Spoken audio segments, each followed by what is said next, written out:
할렐루야! 오늘은 큰 대제사장이라는 제목으로 하나님의 말씀을 대언하도록 하겠습니다. 이 세상에는 세상을 변화시킨 훌륭한 여인들이 많이 있습니다만 그 중에 미국 뉴욕 출신의 프린시스 윌라드라는 여인도 있습니다. 한번 볼까요? 이렇게 생긴 분입니다. 이분은 요즘 시대 분이 아니라 1839년에 태어난 분입니다. 그러니까 지금부터 한 200년 전이죠. 그 가까운 전에 태어난 분인데, 이분은 그 당시 남자도 받기 어려웠던 대학 교육을 여성의 몸으로 받았고, 또 거기서 그치지 않고 더 열심히 공부를 해서 대학 교수까지 되었던 사람입니다. 그런 그녀가 35세가 되던 해에 하루는 똑같은 날 두 가지 제안이 그녀에게 들어왔는데, 하나는 뭔가니 연봉 2,400달러의 대학 총장이 되는 것이었습니다. 2,400달러면 지금으로 큰 돈이 아닐지 몰라도 150년 전에는 큰 돈이었습니다. 그런데 돈도 돈이지만 여러분, 대학 총장이 된다는 거 굉장히 명예훼손 일 아니겠습니까? 요즘은 지금 시대도 여자도 대학 총장 되기 어려운데 그 시대에 여자가 대학 총장 된다는 거 대단한 일이었습니다. 그러면 또 다른 하나의 제안은 무엇이었느냐? 그것은 기독교 여성 절제회라고 하는 노동자의 지위 향상, 여성 해방운동, 금주운동 등 기독교의 여러 가치를 이루기 위해서 노력하는 기독교 여성 절제회라는 곳에서 시카고 지부장으로 와달라는 그런 제안이었는데, 대신 봉급은 하나도 없었습니다. 무료 봉사직이었습니다. 자, 이 두 가지 제안이 어떻게 하필 하루에 똑같이 왔는데, 여러분 같으면 어느 것을 선택하시겠습니까? 묻는 제가 어리석습니까? 이 윌라드라는 분은 무엇을 선택했느냐? 바로 기독교 여성 절제회를 선택했다는 것입니다. 그리고는 은퇴하는 순간까지 최선을 다해 일해서 그 기독교 여성 절제가 큰 일을 많이 감당하는 큰 발자취를 남기게 만들었는데요.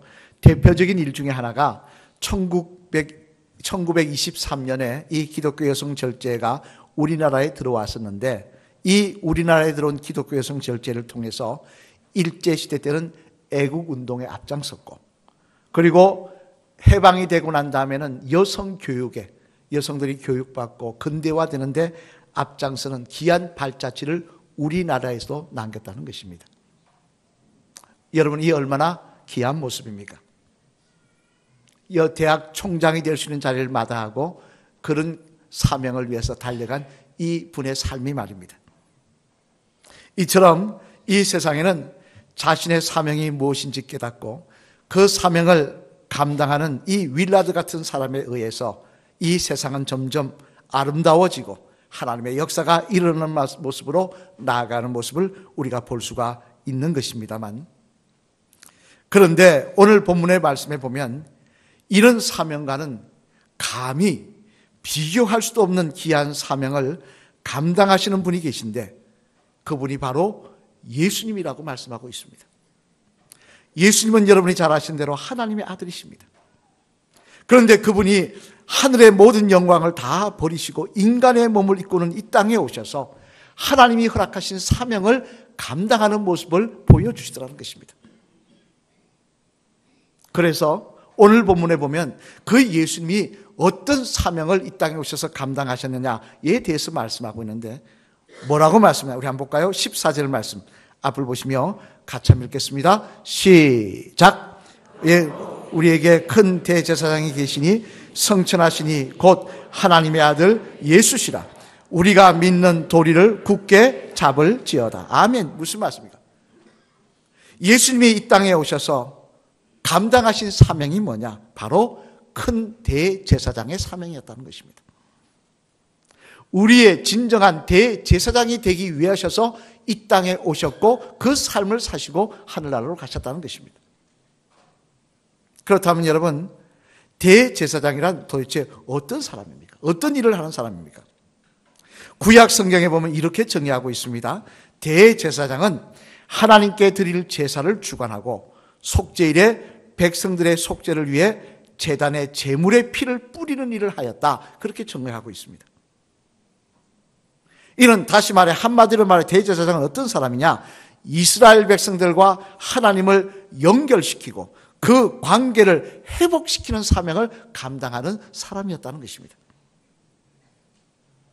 따라서 예수님이 이 땅에 대제사장으로, 진정한 대제사장으로 오셨다는 말씀은 무슨 말씀이냐?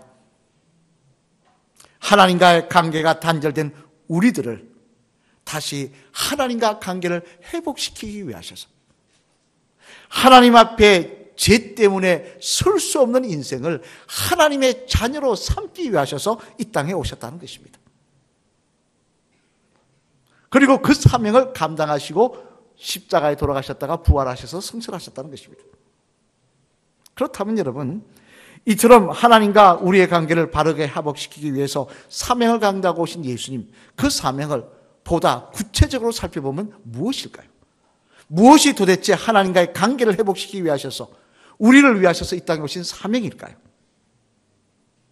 바라기로는 이 말씀을 통해 우리 주님이신 예수님이 우리 위해 하신 일에 대한 분명한 이해와 바른 믿음을 소유하시는 저와 여러분 되셔서 성탄을 사모하는 이 시간, 성탄의 아침이 저와 여러분에게 진정한 감사와 은혜와 기쁨이 되시는 복된 시간이 되시기를 주님의 이름으로 간절히 축원을 드립니다.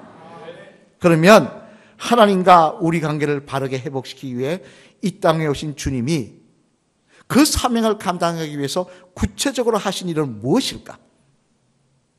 그 내용을 오늘 본문 중심으로 살펴보면요, 먼저 첫째로 우리 한번 같이 읽어볼까요? 시작.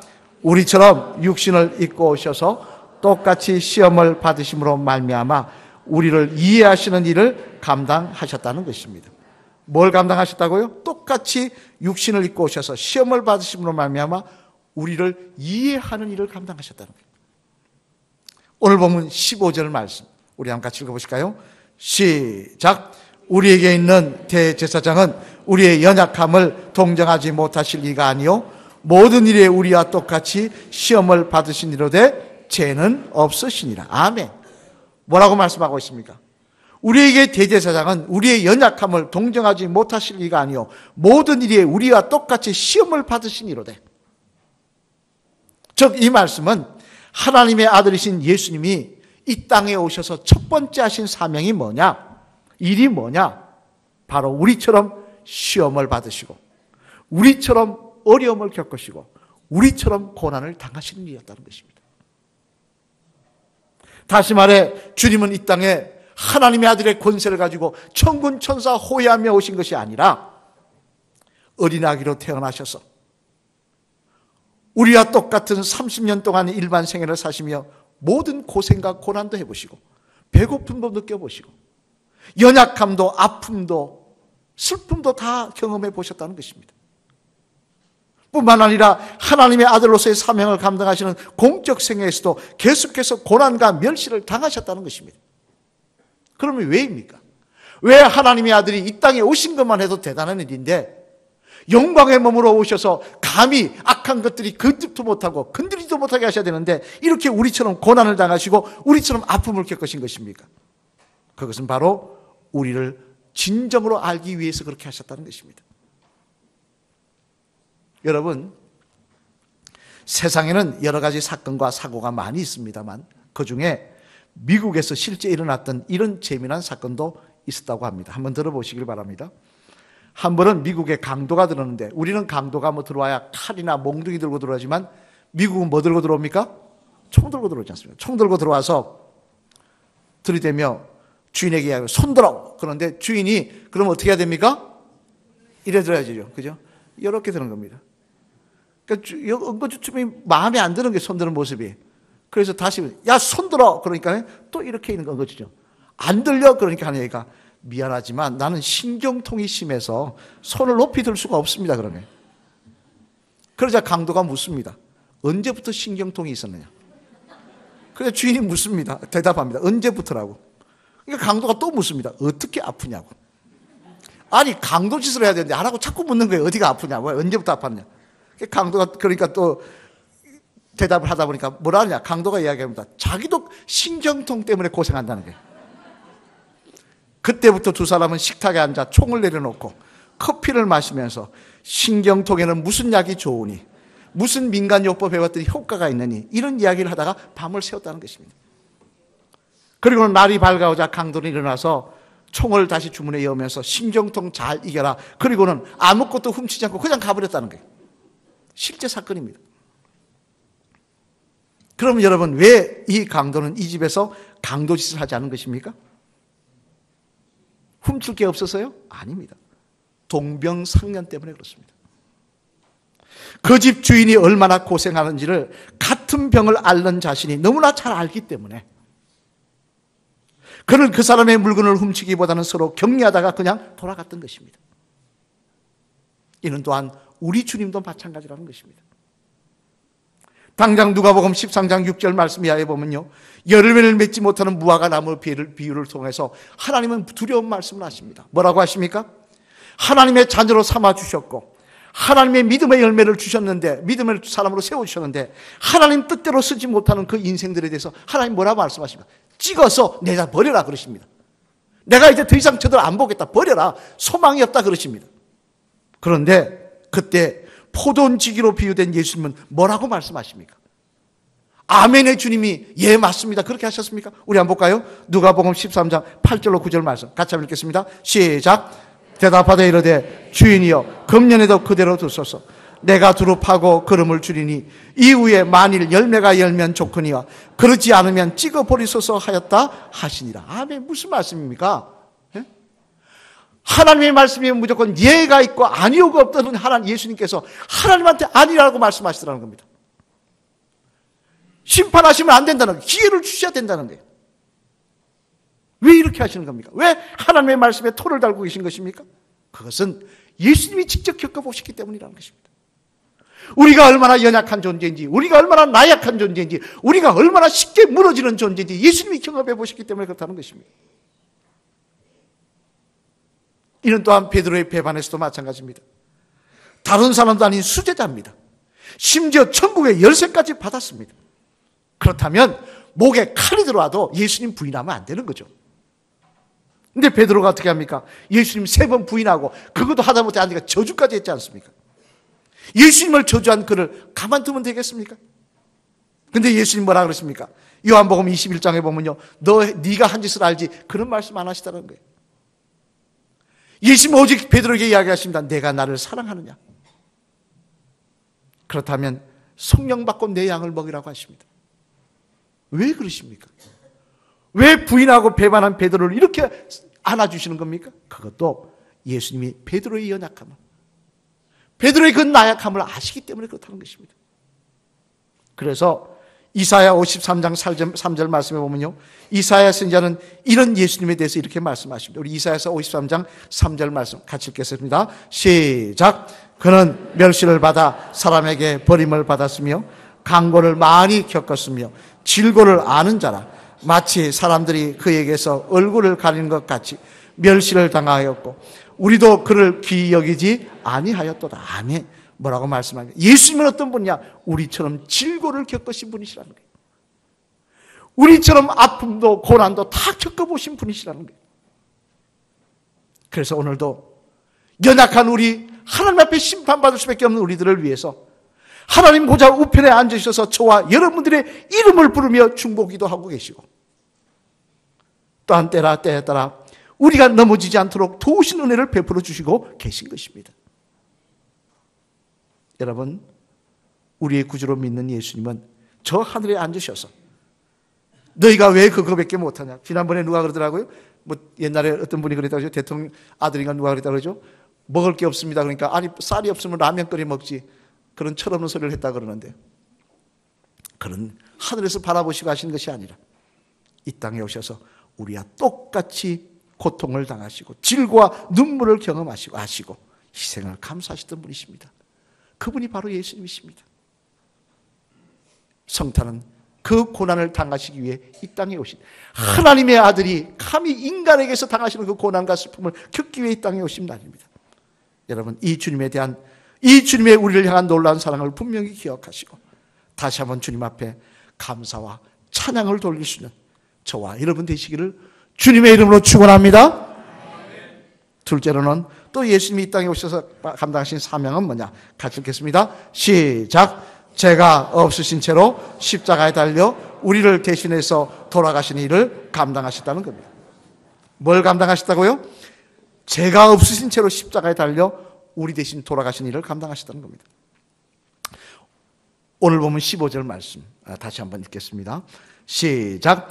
우리에게 있는 대제사장은 우리의 연약함을 동정하지 못하실 리가 아니요 모든 일에 우리와 똑같이 시험을 받으신 이로되 죄는 없으시니라. 아멘. 무슨 말씀? 예수님의 특징은 또 뭐냐? 우리하고 똑같은 모습으로 이 땅에 오셔서 우리와 똑같은 고난과 아픔을 겪으셨지만 또 하나, 그런데 단 차이가 하나 있다는 것입니다. 그 차이점이 뭐냐? 바로 예수님은 죄가 없으시다는 것입니다. 여러분, 이 세상에 죄가 없는 사람이 있습니까? 옆에 분 한번 보시기 바랍니다. 죄가 없어 보이십니까? 하나님, 다른 사람은 다 심판받아도 이 사람은 용서받아야 됩니다. 우리 집사님은 용서받아야 됩니다. 진짜 뭐가 없어도 아무리 그거 없어도 법 없어도 사실 겁니다. 그런 분 계십니까? 누가 욕을 해도 허허허 하면서 하나님의 은혜지요. 그런 분 계십니까? 한 사람도 없더라는 것입니다. 흔히 사람들이 위대한 성인이라고 하는 공자도 죄가 있었고 석가도 자기 죄 때문에 고민하다가 부처도 출가한 거 아니겠습니까? 그런데 예수님만은 이 땅에 죄가 없는 상태로 오셨다는 것입니다. 그리고 죄 없는 상태로 십자가에 달려 돌아가셨다는 것입니다. 그러면 왜 이 말씀이, 이 사명이, 이 모습으로 사명을 감당하는 것이 중요하냐? 그것은 우리의 죄를, 문제를 해결할 수 있는 방법은 죄 없는 분이 우리 대신 우리의 죄를 지시고 돌아가시는 방법 외에는 다른 방법이 없기 때문에 그렇습니다. 여러분, 생명에는 생명입니다. 죽을 인생이 살려면 다른 사람이 죽어야 되는 거예요. 그런데 문제는 제가 여러분을 위해서 대신 내가 이 교회 담임 목사니까 그래도 내가 이 우리 교인들 다 살리기 위해서 제가 대신 죽겠습니다. 됩니까? 안 된다는 겁니다. 기한 결단을 해서 되지 않는 이유가 뭡니까? 나는 내 지은 죄 갚기도 바빠요. 나는 내 지은 죄 하나님 앞에 그 죄값 치르기도 바빠요. 아니 내 죄값 치르기도 바쁜 내가 무슨 다른 사람의 죄를 대신 치를 수가 있겠습니까? 하지만 예수님은 이 땅에 죄 없는 모습으로 오셨다는 것입니다. 죄 없는 분이 우리 대신 우리의 죄를 지시고 십자가에 달려 돌아가셨다는 것입니다. 그래서 누구든지 죄 없으신 예수님의 죽음이 나의 죄를 위한 죽음이라는 사실을 믿기만 하면 하나님께서는 우리의 과거의 죄값을 예수님의 십자가상에서 죽으심으로 말미암아 대신 다 치른 것으로 여겨주시겠다는 것입니다. 죄가 없어서 천국 가는 거 아닙니다. 지은 죄가 없어서 나보다 내가 깨끗하게 살아서 천국 가는 게 아닙니다. 예수님이 대신 갚아주셨기 때문에 덮어주셨기 때문에 그 은혜로 천국 가는 것입니다. 그리고는 이렇게 말씀하십니다. 골로새서 1장 22절 말씀 우리 한 같이 읽어보실까요? 시작. 이제는 그의 육체의 죽음으로 말미암아 화목하게 하사 너희를 거룩하고 험없고 책망할 것이 없는 자로 그 앞에 세우고자 하셨으니. 아멘. 무슨 말씀입니까? 그의 육체의 죽음으로 말미암아 화목하게 하사 예수님의 십자가 죽음으로 말미암아 죄인은 도저히 하나님 앞에 설 수가 없는데 다 덮어주시고 하나님 앞에 설 수 있게 하셔서 하나님의 자녀로 영원한 천국을 꿈꾸게 만들어 주셨다는 것입니다. 하나님을 아버지로 부르게 만들어 주셨다는 것입니다. 이 얼마나 놀라운 은혜며 이 얼마나 놀라운 사랑입니까? 그래서 성자라고 불리던 프린체스코 신부 한번 볼까요? 프린체스코 신부 한번 보겠습니다. 이렇게 생겼다고 하는데요. 이분은 이런 말을 항상 했다고 합니다. 내가 하나님 앞에 갔을 때, 내가 하나님 앞에 섰을 때 내가 자랑할 것은 십자가밖에 없습니다. 내가 하나님 앞에 갔을 때 내가 자랑할 것은 십자가밖에 없습니다. 요한복음 14장 6절 말씀해 보면요, 예수님 분명히 이렇게 말씀하십니다. 우리 같이 읽어보실까요?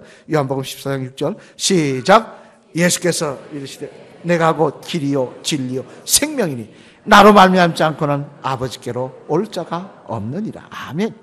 내가 곧 길이요 진리요 생명이니 내가 생명의 길을 알려주는 사람이 아니라 내가 생명이라는 것입니다. 나로 말미암지 않고는 아버지께로 올 자가 없다는 것입니다. 주님은 이 일을 위해서 십자가에 달려 돌아가시기 위해 이 땅에 오셨습니다. 죄 없는 모습으로. 오늘도 이 사실이 저와 여러분에게 생명의 소식이자 소망의 소식이 되시기를 바랍니다. 사랑하는 성도 여러분, 독일의 철학자 중에 칼 야스퍼스라는 사람이 있습니다. 한번 볼까요? 이렇게 생긴 사람인데 멋지게 생겼죠. 근데 이분은 안타까운 것은 예수님에 대해서 뭐라고 이야기했냐. 그의 책에서 그렇게 얘기했습니다. 예수님은 소크라테스나 공자처럼 위대한 성인이라고 말을 했습니다. 예수님은 소크라테스나 공자와 같은 레벨이라는 것입니다. 안타까운 이야기죠. 그러나 오늘 본문에서 히브리 기자는 분명히 말씀하십니다. 예수님은 그런 위대한 성인이 아니라 우리의 큰 대제사장이라고 말합니다. 우리의 죄 많고 문제 많은 우리를 하나님의 자녀로 회복시키기 위해서, 하나님의 나라의 백성으로 만드시기 위해서 직접 고난과 아픔을 당하시고 죄 없으신 분이 십자가에 달려 죽음을 맞이하시는 그 아픔을 겪으셨다고 말합니다. 오늘도 우리는 이러한 주님의 공로로 하나님과 화목게 되어 이 자리에 앉아 찬양하며 기뻐하며 천국을 꿈꿀 수 있는 줄로 믿습니다. 바라기는 이 주님, 이 놀라운 은혜, 내가 주님이 이 땅에 오셔서 나를 위해서 무슨 일을 하시는지 분명히 아시고 다시 한번 주님 앞에 감사하시는 주님의 십자가 붙들고 주님 찬양합니다. 나에게 내 외양간에 소가 없어도 내 마을 곳간에 말이 없어도 나는 주님을 찬양합니다라고 고백하시는 저와 여러분들 되시기를 바랍니다. 마주보시나 따라하시겠습니다. 집사님은 예수님 때문에 하나님의 자녀가 되고 천국을 꿈꿀 수 있게 되었습니다. 그런 것 같습니까? 끝까지 예수님 의지하여 하나님의 긍휼과 도우신 은혜를 누리며 사시는 집사님 되시길 바랍니다. 할렐루야. 아멘. 예수님 때문에 우리는 연약한 우리가 하나님의 나라를 꿈꿀 수 있게 된 겁니다. 오늘도 하나님의 연 앞에 실망시켜드리는 우리가 하나님의 기다려주신가 인내하신가 긍휼히 여기심을 덧입을 수 있게 된 것입니다. 16절 말씀 우리 한번 다시 한번 같이 읽어보실까요? 시작. 그러므로 우리는 긍휼하심을 받고 때에 따라 돕는 은혜를 얻기 위하여 은혜의 보좌 앞에 담대히 나아갈 것입니다. 아멘. 죄 많은 우리가 도저히 하나님 앞에 나아갈 수 없는데 긍휼하심을 받을 수 없는 우리가 예수님 때문에 긍휼하심을 받아 하나님의 은혜의 보좌 앞에 담대히 나아가게 됐다는 것입니다. 바라기는 우리의 대제사장 되시는 예수님을 향한 분명한 믿음과 그분의 놀라운 은혜에 대한 사랑을, 우리의 사랑을 고백하는 저와 여러분 되셔서 성탄의 아침 그 주님 내 마음속에 모시고 내가 주님 믿기를 원합니다. 주님 찬양하기를 원합니다. 주님께 감사하기를 원합니다. 내 인생 주님께 드려지기를 원합니다. 고백할 수 있는 귀한 저와 여러분의 삶이 되시기를 주님의 이름으로 간절히 축원을 드립니다. 우리 찬양하시겠습니다.